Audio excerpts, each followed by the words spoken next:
Здравствуйте, друзья. Меня зовут Евгений Глебов. Я руководитель нового маркетингового канала на базе предприятия APM Агентур. Это эстонское предприятие. Для начала давайте познакомимся. Мне бы хотелось знать, вот в общем, кто в рекламном бизнесе, поднимите, пожалуйста, руки. Кто себя относит к тому, что он какое-то отношение имеет к рекламе. А кто из вас маркетолог? А есть ли в зале SEO-специалисты? Хорошо.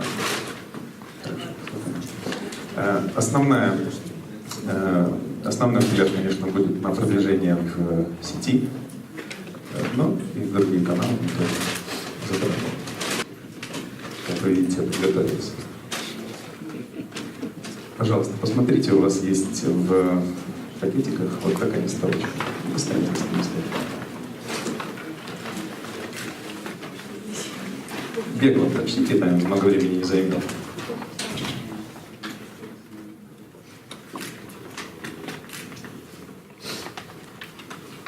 Видите, монетка прикреплена. Вот сейчас произошел момент истины. Вы с чем-то познакомились, вам за это заплатили.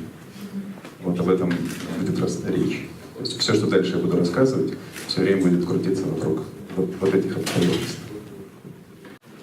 Для начала я вам расскажу реальное событие. Это произошло в сентябре 2014 года. Мы выкатили билд. Это было начало бета-тестирования нашей платформы. И я в городе Минске разыскал большое рекламное агентство, которому я на радостях отправился рассказывать про наш проект. Соответственно, меня принял руководитель. Это очень большое агентство, которое является агентством, которое обслуживает интересы крупных брендов в Беларуси, размещает их в телевидении и так далее. То есть агентство полного цикла. Со мной поговорил руководитель, со мной поговорил заместитель. Они меня внимательно слушали. И по итогу руководитель, которого зовут Александр, он сказал: Евгений, я правильно понимаю, вы хотите, чтобы люди серьезно, все время сами, по доброй воле смотрели рекламу? Я говорю: да. Он говорит: Евгений, ну вы понимаете, вы хотите устроить людям ад? Я не нашелся, что ему сразу ответить, мы еще о чем-то поговорили, я вернулся в машину, сел и думаю, вот интересно, человек сейчас признался, что он занимается тем, что он создает людям обстоятельства, схожие аду. Основной продукт коммуникации, рекламный, неважно там баннер или что угодно, он это воспринимает как какое-то адовое проявление. Ну, как бы, я не согласен с этим. Кто из вас считает, что реклама — это плохо? Есть тут такой человек? Ну, кто из вас считает, что вот кеды, я их купил, кто-то мне их сделал, и они мне нравятся, и, соответственно, я ношу их, и отношусь очень хорошо к тому, кто мне их изготовил. Но в тот момент, когда он хочет мне их прорекламировать, вдруг оказывается, что он плохой. Но ведь это же неправда. То есть он хороший, он их сделал, я хороший, я их купил. Соответственно, в какой такой конкретный момент вдруг возникает ситуация, при которой обращение ко мне хороших людей делает их плохими.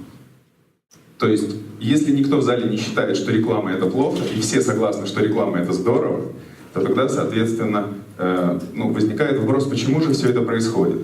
И, соответственно, давайте рассмотрим это на примере этого адвертайзинга. То есть некие, наверное, маркетологи, а может быть SEOшники, а может быть руководители рекламных агентств, а может быть это социальные сети или поисковики, они как-то то ли развлекают, то ли делают еще что-то с вот этой милой девочкой, и при этом все это воспринимается даже некоторыми из них как ад. Сейчас существует такое представление о том, что интернет это что-то, что нас сближает. Вот кто считает, что интернет нас не сближает? Есть два человека, которые считают, что интернет нас не сближает. Я предлагаю разыграть очень простую сценку. Мы берем за условия вот следующее. Мы берем сеть интернета и натянули ее на земной шар. То есть в буквальном смысле представьте себе, что сеть интернета, она натянута на географию.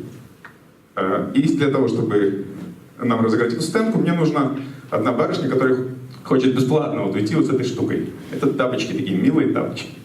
Кто хочет идти? Спасибо. Представьтесь.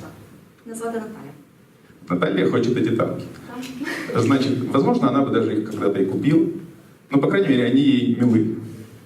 Давайте, Наталья, останетесь здесь. А мне нужен мой помощник. Давайте я вам представлю. Это Андрей Верцемага. Он руководитель АПМ-агентур ОА. И он у нас Facebook. Вот Facebook сядет у нас за руководящий стул. Смотрите, что происходит сейчас реально. Интернет нас сближает. Большинство из нас так считает. Я живу во Львове, на улице Леси Украинки. Давайте считать, что и Наталья живет на улице Леси Украинки.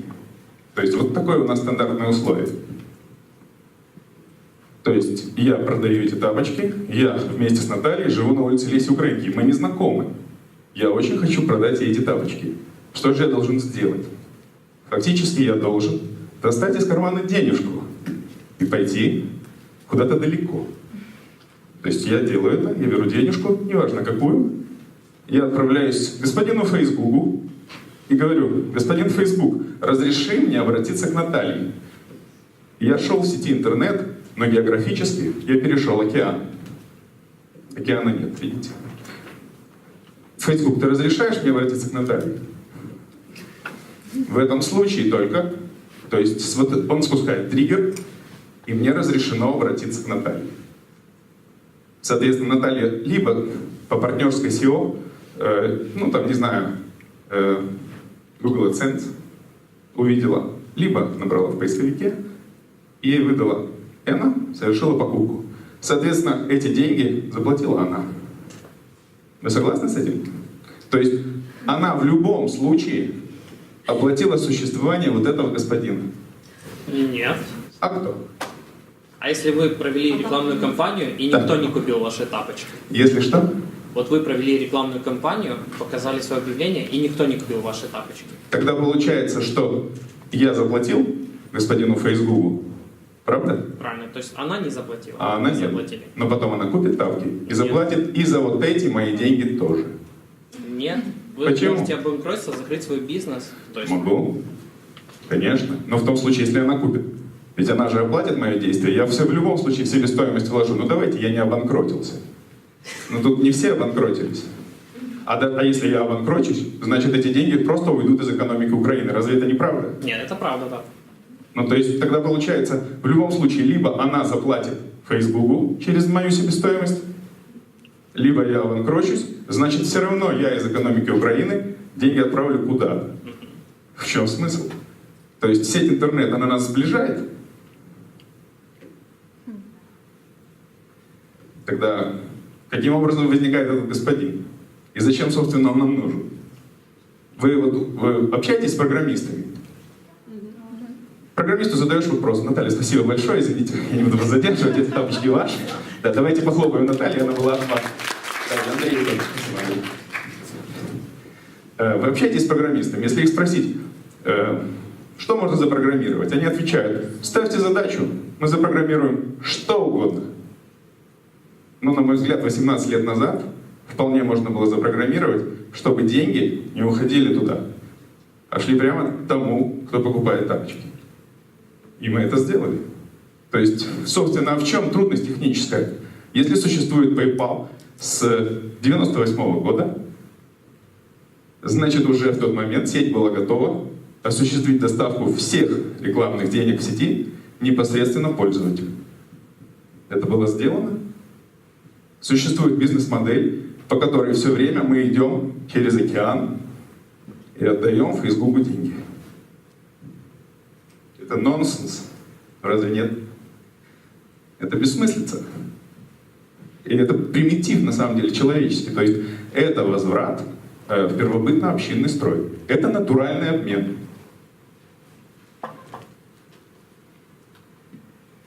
Вот вам удобно? Мы стоим на голове и все время общаемся с Натальей вот таким образом.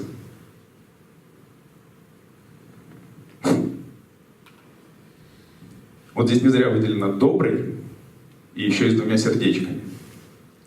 Потому что никто из вас не согласился сказать, что реклама — это зло. Реклама — это не зло. Тогда зачем делать это с девочкой?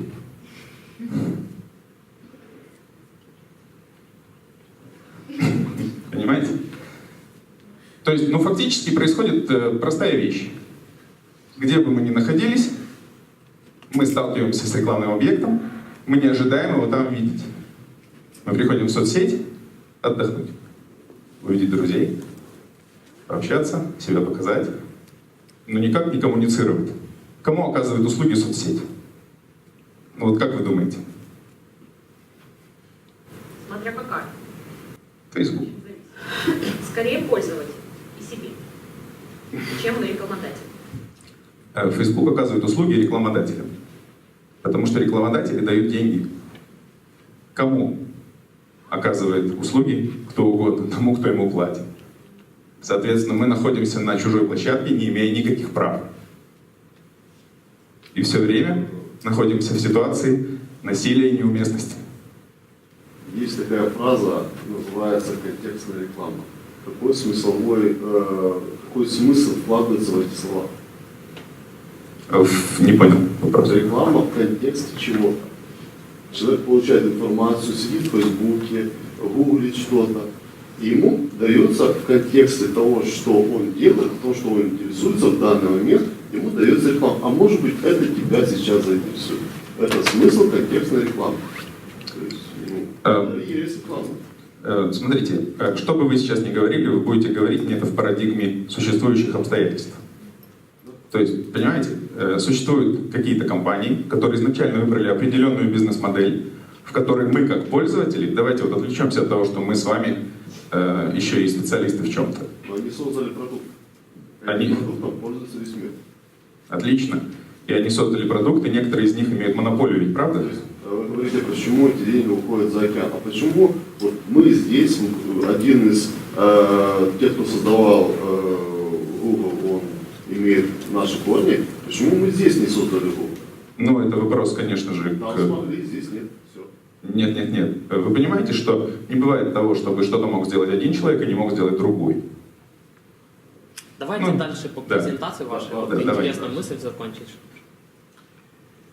Мы все время сталкиваемся с тем, что мы с вами вынуждены, используя подобные отношения и насилуя пользователей, которые изо всех сил на самом деле избегают взаимоотношений с этим объектом, мы вынуждены сталкиваться с тем, что мы все более и более принуждаем их к вниманию. Соответственно, они отвечают нам взаимностью. И мы тоже. Разве мы не переключаем? Кто не переключает? Кто не уходит от телевизора? У вас реклама по 15 минут. Можно детей зачать. То есть это кошмар на самом деле. А какой смысл в этом? Как часто вы видите, ну вот, девушки, вы видели средства для облысения мужчин когда-нибудь рекламу? Ну сталкивались, наверное, какое это имеет к вам отношение? Насколько это? Это же неэффективно, это бред. Соответственно, этот блок вырастает там то на 70, то на 40, то на 30% из года в год. Ну, поляки выросли до первого места в блокировании рекламы. Они заблокировали что-то, не дав бизнесу реально прийти. Какой в этом смысл? Представьте себе, сколько денег было выброшено бизнесом, и реально не произошло контакта. Это дикость. Соответственно, зачем девочку мучить? Вот этот ЦТР, ну так, мы вписали его сюда. Это, ну, наверное, вот 10% это уже очень хорошо, правда? Кто знает. То есть надо очень сильно постараться. Соответственно, но это бесконечно в том, что она не хочет Не хочет, не хочет. Нужно преодолевать.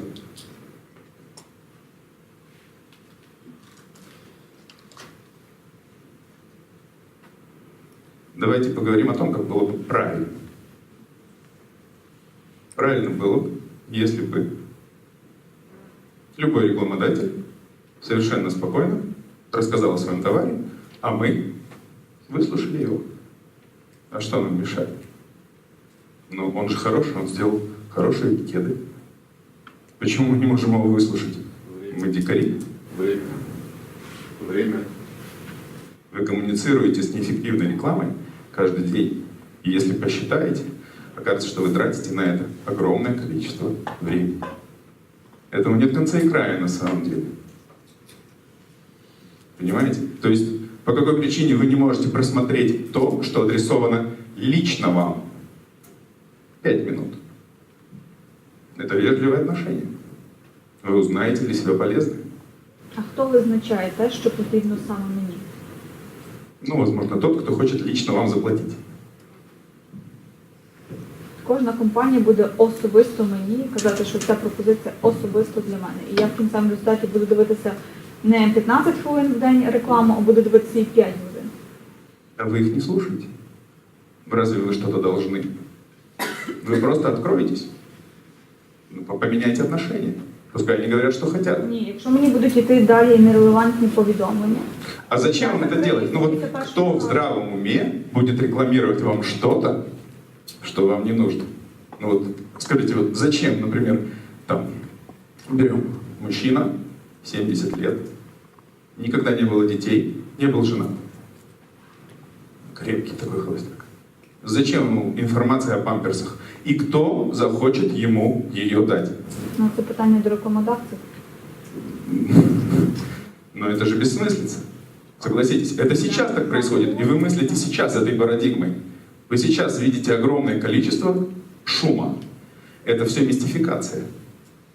Это не имеет никакого смысла. И все равно это все попадает в себестоимость, и мы все за это заплатим 100%. В любом случае, себестоимость всего, она включает в себя существование рекламы. Такой, какая она есть сейчас. И ее нужно менять.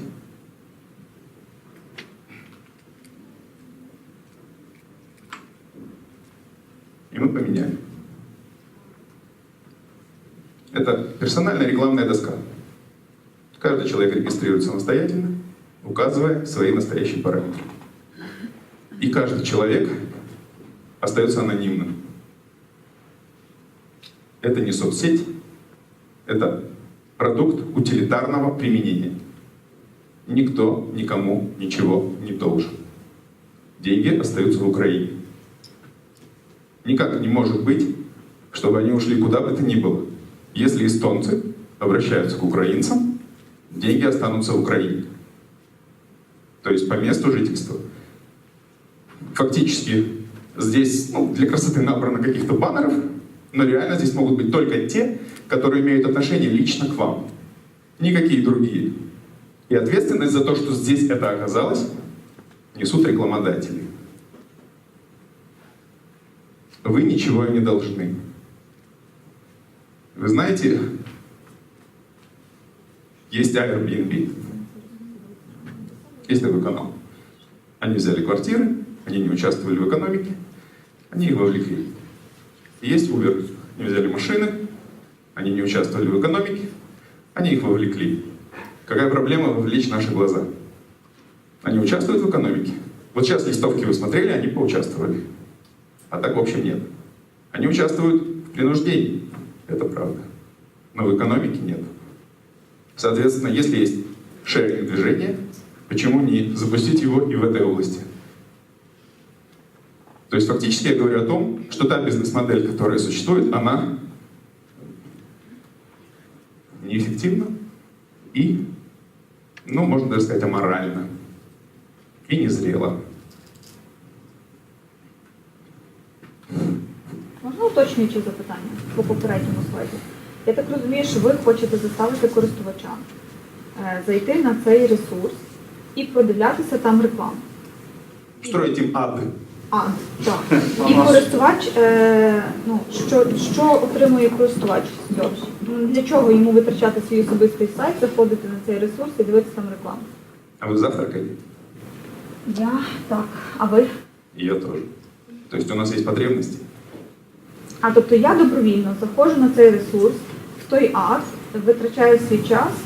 Но ведь это не ад. Никто из нас не согласился с тем, что это ад. Я би сказала, що я би зайшла, наприклад, тому що я знаю, що в мене є якісь певні параметри, по яких я щось купую. І якщо я введу там речі, які в принципі можуть бути мені цікавими, то я зможу туди зайти і подивитися, можливо, є щось спеціальне для мене. Потрачу 5 хвилин, вийду і вже можливо щось.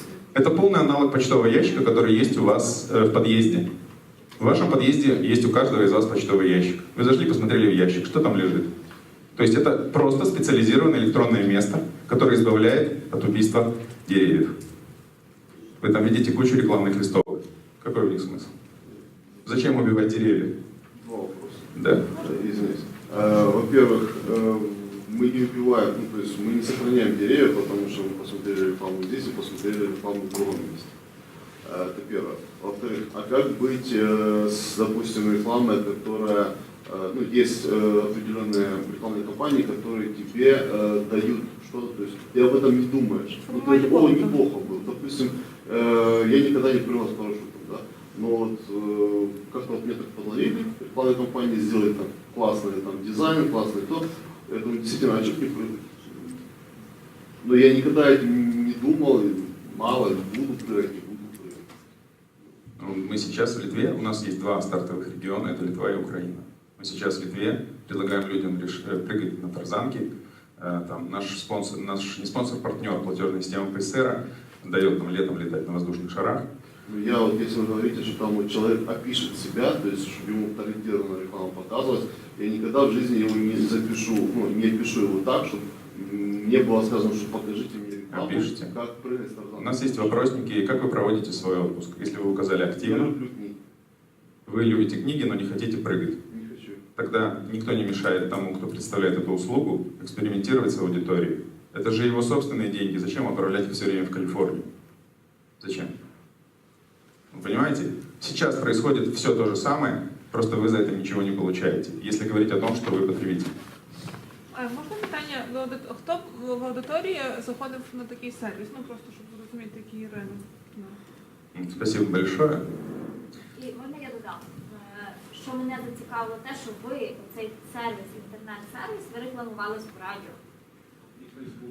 Я вам объясню, почему мы рекламируем по радио. Я радіо. Я вам Для мене объясню. це був, ну, скажімо так, трохи... Да подождите, все, вы все правильно говорите, это неправильно и неестественно, обычно интернет-компании не рекламируются вот таким образом. В Литве было бы дорого это выяснять, ну просто выяснить в Украине. Понимаете, то есть мы стартап, мы пробуем все, вообще все. Да. Ну, на самом деле, отличная идея, круто. Я как маркетолог бы пошла к вам рекламироваться. Причем это не, ну, есть... Вот Андрей, я ловлю вас на слове, давайте.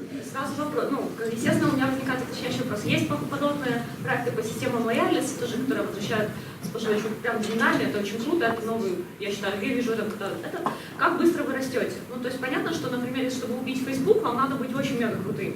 Например, ну... А не надо убивать Facebook, это хороший сервис. Я к тому, что для того, чтобы привлечь, вот, ну, круто, мы любим Литву, мы любим Украину, мы хотим, чтобы деньги оставались здесь, мы готовы платить эти деньги, но вот, динамика, как только существует сервис, как быстро он растет, откуда вы привлекаете аудиторию? Я вас понял. Сколько есть ну, условных маркетинговых каналов, вот так, на ваш взгляд? Зависит от продукта, очень сильно зависит от продукта. Ну, вообще, в общем. Ну, 60, 50, 60. Нет, говорят, что до там, 60 или там добавляется. Соответственно, это просто еще один. Понимаете? Не надо никого убивать. Мы вообще против любого насилия однозначно. Ни при каких обстоятельствах не идет речь о том, что Facebook это плохая программа. Она монетизируется неправильно. Их бизнес-модель дает серьезную наводку. И узлы негатива собираются. Люди раздражены, они думают, что за ними следят лично. Никто никому не нужен. Нужны ваши циклы потребления, эгоистические, физиологические, и все. Понимаете? Соответственно, Facebook хорошая программа, пускай выкатит $1 в месяц, и все. Google супер. $1 в месяц, и все. Платите. И тогда сразу появится конкурент у них. Их 60 тысяч в Гугле, добавится, я думаю, 500 тысяч тех, кто тоже хочет этих денег. И начнется конкуренция. А сейчас это монополия. Монополия никогда не выживает. Соответственно, ну, это какое-то вот течение. Здесь есть кейсы, в которых указан CTR. И он реальный. То есть, по какой причине, если реклама адресована вам лично, и кто-то взял на себя ответственность, вам не посмотреть, а что же, собственно, он вам предлагает. Тем более, что это мотивируется деньгами. И так как вы все равно что-то едите, вы все равно что-то покупаете, у вас происходит переход. И мы, в общем, даже не таргетируем пока, это просто тестовые замеры. Я думаю, в 95% можно достигать. Светлана, що означає бюджет 16 євро? Это означает, что всего было потрачено 16 евро. На створення. На вот всю эту историю. Да. И таким образом аду конец. Вы говорили про рост, объем и так далее. Это стартап. В мае прошлого года мы начали активно жить. Продолжается строительство архитектуры. И мы понимаем, что это марафон. Мы заряжены на марафон. Я финансирую этот проект сам. И до тех пор, пока я буду финансировать, он будет существовать. Сколько угодно времени. Это на 90% социальный проект. По причине того, что 90% средств остается пользователям. Какие вопросы еще есть? Смотрите, о вашем проекте уже давно, наверное, как вы говорили, с мая прошлого года вы зашли туда. Вы, по-моему, на Facebook давали рекламу, я там уже давно. То есть мне приходит email-рассылка, я захожу к вам на сайт, то есть подключаю Payseri, у меня подключено. То есть там есть разные профили в Payseri, то есть вывод денег очень сложный. То есть чтобы я получил эти деньги, которые я заработал там, вложить в рекламу элементарно, потому что реклама дорого стоит, как ясно. То есть того, что я зарабатываю, мне перестало это быть интересно через 2 недели. Я зашел в фан-сервис, да, мне выбило какие-то там 3, может мало, правда, там этого было. Сейчас я очень мне выбило там 3-4 этих сообщений, я зашел, получил там своих 10 копеек, и все, мне это перестало быть интересно ровно через 2 недели. Я туда не возвращаюсь. Хотя мне приходит смс, такое email-рассылка, что вот, зайдите, мы хотим вам заплатить. Не мы, рекламодатель. Да, ну рекламодатель какой-то. Ну, то есть я говорю, насколько это будет интересно пользователям через месяц. Это не имеет никакого отношения к заработку. Это канал общения. Нужно открыться рекламе и убрать негатив из взаимоотношений потребителей и рекламодателей. И просто очистить доброе имя рекламодателей. То есть нужно прекратить мистифицировать пользователей. Нужно иметь определенный канал, где рекламодатель может попадать прямо в целевую аудиторию. Соответственно, у вас есть почтовый ящик, вы туда часто заходите в подъезде? Ну вот, ну, понимаете, то есть это как бы место, которое должно быть у каждого. Нам нужны не там, жители в интернете в Украине, нам нужны все жители Украины. Нам нужны все жители Литвы и Прибалтийского региона. Нам нужны все жители в мире. Но реклама по своей сути, она никогда не способна просто физически перестать мистифицировать человека. И вы заходите в Макдональдс, вы видите у них перед написано там чизбургеры, гамбургеры, но они, то, что там нарисовано, вы никогда не получите такую игру. То есть различается реклама, продукт, правильно? То же самое всегда, в 99 случаях вот, реклама идет такая, ну, да, ты получишь, то есть тебе, то есть идет договор. Ты смотришь рекламу, покупаешь, тебе дают. То есть, ну, реклама есть реклама. Вы сейчас говорите о продукте, который, в принципе, может употребить каждый из нас, правда? Ну, да. Но есть продукты, которые имеют узкоспециальные отношения. То есть по возрастам, по полам, гендерные и так далее. Соответственно, сейчас мы имеем фантастический шум, огромное количество бессмысленных действий и очень затратные вещи. Вы говорите, что вы там получаете мало. Из экономики Украины каждый день утекают деньги вот к этому господину с рогами, понимаете? Ежедневно. Неужели нет в этом ответственности всех здесь сидящих? На самом деле ваш Нацбанк с утра до ночи чешет репу, как им свести внешний торговый баланс. При этом вы получаете чистую услугу, абсолютно бессмысленную. Какой в этом смысл? Яка у вас ситуація з захистом особистих даних користувачів? Мы не собираем, собирает платежная система. То есть это анонимная система. Вы видите свою доску, рекламодатель видит количество людей. Это не соцсеть. Соответственно, сервера у нас находятся в Германии. Очень хорошее предприятие, крепкое. Соответственно, платежная система имеет лицензию Евросоюза на сбор данных. И всю ответственность она несет уже по системе ответственности Центробанка Европы. Понимаете? Но это не соцсеть. И на самом деле никому не нужны ваши данные. То есть за вашими данными гоняются просто для того, и вы в том числе будете гоняться, чтобы попасть в физиологический цикл, чтобы попасть в эгоистический цикл. Как зовут человека? Всем безразлично. Є у такі дослідження, наскільки відверті споживачі, заповнюючи ваші анкети? Я не услышал. Чи є у вас якісь дані, наскільки відверті споживачі, коли вони заповнюють анкети? Откровенно. Насколько откровенно пользователи... Я понял, люди ничего не должны. Они как хотят, так сами и заполняют. И если окажется, что у вас одинаковые параметры, вы подруги, и при этом вам что-то предложили, и вы получили скидку, а вам не предложили, то просто потому, что вы не захотели что-то про себя рассказать. Это ваше право. Не хотите, не рассказывайте. Значит, вы не узнаете, что для вашего ребенка памперсы вчера в ближайшем супермаркете были в полцены. Вот и все. А там ваша подруга узнает. Но зачем все время человека принуждать? То есть нужно сделать все спокойно. И оно сделано на самом деле. Оно работает прямо сейчас. Понимаете, что вот эта мутная вода, она позволяет, конечно, варить рыбку, но это не зрело. Это не добро. Соответственно, фактически ведь сейчас происходит антипрезентация. Вы не получаете золотой ключик. Понимаете? Но я обращаюсь к каким-то другим категориям. Есть вопросы? Последний, может быть, я не знаю. Какой примерно средний CTR по сервису? То есть вы показали лучшие кейсы, лучшие... Нет, это стандартный. А средний вы не замеряли по... Мы существуем год и очень интенсивно тестируемся. При этом, я вам говорил, мы не таргетируем, потому что наша репрезентативная выборка малая. Понимаете? То есть наша цель в Литве дойти до 5% от общих пользователей интернета в этом году.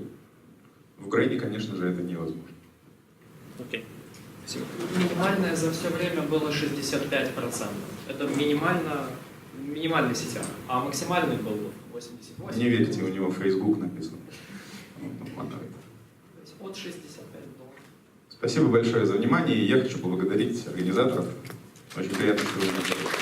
Регистрируйтесь, пожалуйста. Это очень доброе место.